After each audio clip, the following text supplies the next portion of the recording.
What's up, you guys? It's Matt here. Welcome back to another video. Now, in this one, I want to go through actually an update for the crypto market.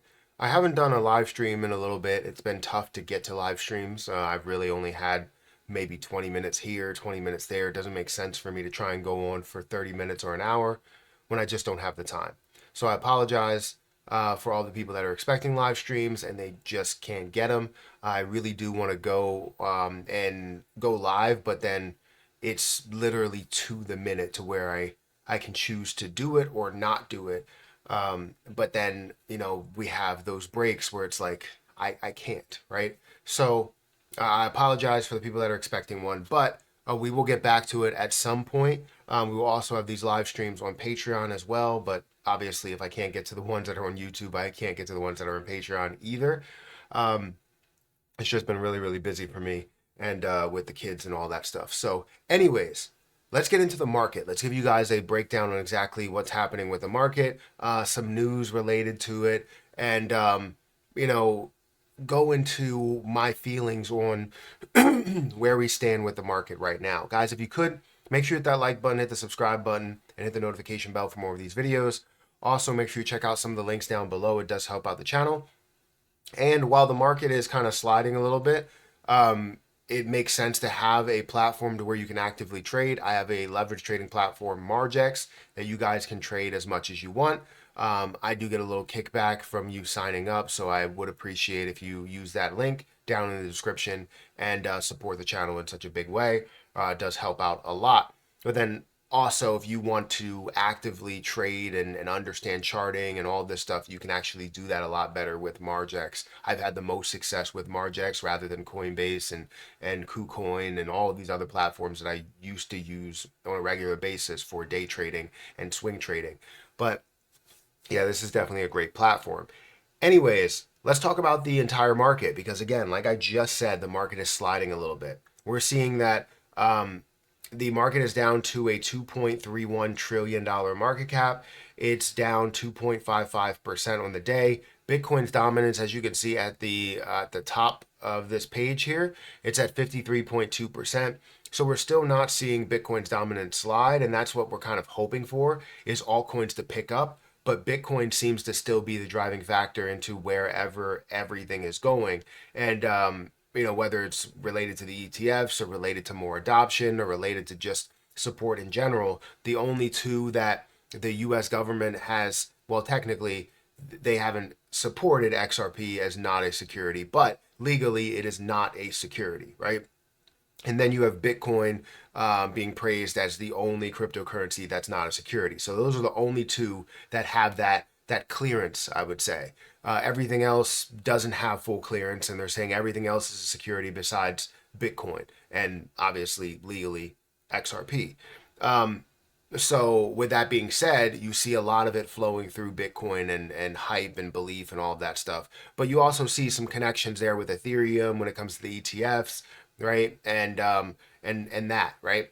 But let's go into the rest of the market, see where things are. Bitcoin's currently down by 1%. You're seeing Ethereum that's down by 4%. So the next best thing in the market is down by 3% more than what Bitcoin is down. Obviously, you're going to see Bitcoin's dominance either stay the same or increase, honestly. So I don't know if it has, yes, it has increased by 0.35%. So yes, we are seeing the Bitcoin dominance decrease because of the fact that a lot of altcoins are maybe getting hit a little bit harder than what Bitcoin is. And it's understandable because the ETFs create strength. They create stability and have traditionalists that are investing into it. And that's the reason why, right? It's the basically time in the market beats timing the market mentality. So they're going to keep investing into it and hold it for a longer period of time, no matter what happens, and average into it. Just like I do with a lot of my positions, I average into them, or my dividend portfolio, or my ETFs. I average into those plays. If they come down, I'm buying into them. If they go up, I'm buying into them. It doesn't matter. I'm continuously adding more in there. BNB is down by 2%. Solana is down by 5%, down to $134. You see XRP that's down to 51 cents. It's down about 1% on the day. So that's kind of hovering in line with Bitcoin, let's just say, because those two are not securities, right? As far as legally. Dogecoin is down to 14 cents. I remember, I believe that was up to what, 20 cents at one point? It's crazy how far that's dropped. ADA is down to, or is down by 4%, down to 45 cents as well.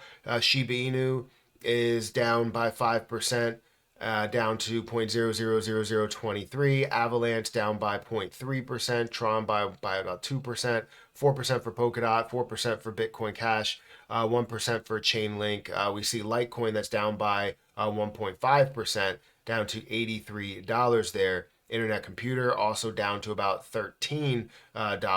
Let's sort by the top, right? What's moving the most in the in this market? We got HNT that's up about 7 or 8%. SEI that's also up about 4%. Wormhole that's up about 2%. That has been making a move recently. I've been getting tempted to get into it, but it's up to a $1 billion market cap. So you also have Athena that's up by 1%. It doesn't seem like many other things are up. Good to see Kronos is kind of holding strong in this type of market.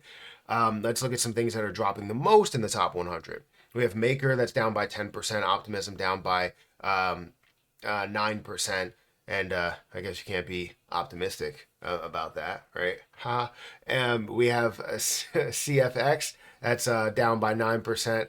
AR that's down by about 9%. Core about 9%. 8% for Starknet, and then Arbitrum is also down. Celestia has dropped quite a bit. That was a position that I ended up making profit multiple times, and now that it's down to $10, that's actually not a bad price to get into this play. I would like to check out the dilution to understand, because I know they do have a heavy amount of dilution, but I think they have a process for it. So I would like to check that out a little bit more. You also see Dog with Hat. Instead of being at a $4 billion market cap, it's now at a $2.5 billion market cap. Let's look at some things that are going on in the crypto world. Well, we have Hong Kong spot ETFs, right? We have a debut of, I guess 6 things to know about it. You have a debut of the ETF there. The cryptocurrency community is eagerly awaiting the a significant industry event, as Hong Kong is poised to launch trading for spot Bitcoin and Ether exchange traded funds on April 30th. Now, it is April 30th in Hong Kong right now. I don't know exactly when, at what time they're going to be doing it, or if it's April 30th today and it's supposed to be the first for them. Is that how that's working?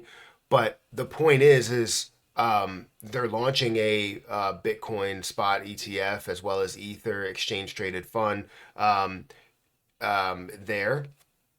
And I feel as though that's big because we don't even have a Ether exchange traded fund. We don't have an Ether ETF at all. I believe one or multiple are in the works, but I'm not sure if they got denied or anything like that, but we don't even have that. So it's definitely something big for the market, shows that level of support over there, as well as, within those same positions. It's not like they're different markets here. They're different countries, but not different markets. We're in the same Bitcoin here. We're in the same Ethereum there. So that's big. And typically when you see these things happen, you see a drop off right from the start, and you may see it absolutely pick up because of that thing that's going to happen.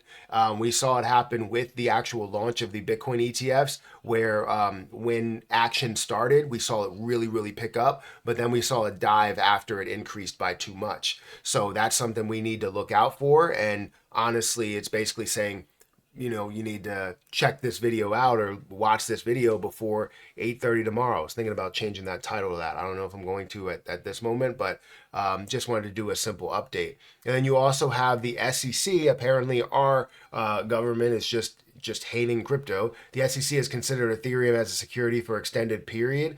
I mean, it's just ridiculous to see like more and more SEC drama. The SEC attacks Ripple, the SEC attacks Uniswap, the SEC attacks MetaMask, the SEC attacks Binance and Coinbase and Gemini and Kraken, and it's just so many different projects and exchanges and just not believing in crypto or just want to be completely left behind. I don't understand it. I really don't. And it creates negativity because we have a lot of money that flows into or out of the crypto market at a given time based on some news that's happening. People will day trade heavily if they feel as though the markets are going to come back and they want to capture their gains and hold on to their gains. Gains are not going away for anybody that's holding on for the long term, right? Anything that's short term, you can give or take away thousands of dollars or tens of thousands or hundreds of thousands, depending on how much you invest. But like they say, you know, time in the market beats timing the market. And if we time it the right way when it comes to multiple years, rather than trying to time it every day or time it every week or every month or something like that. Like, we understand there are bull markets, there are bull cycles, there are bear cycles, and as we go through those, we got to make sure that that's the only timing that we have. Unless you have a forever position, then you just keep it in there and you just keep money in the markets, which I plan to do either way. But the point is that I think the SEC just continues to create drama, create negativity, and I don't know for the life of me what reason. But the crypto market is sliding right now. We may see it pick back up, and I hope we see it continue to pick back up, or we hope we see it pick back up. With all of this news and the break of Bitcoin and Ether spot ETFs for Hong Kong here. It's honestly huge news, and I think we should have a separate video on it, but I was like, I don't have the time for that. So hit that like button, guys, hit that subscribe button, hit that notification bell for more of these videos. Also, make sure you check out any of the links that are down below. It does help out the channel a lot. I'm going to get out of here. Again, thank you, and I'll catch you guys in the next one. See ya.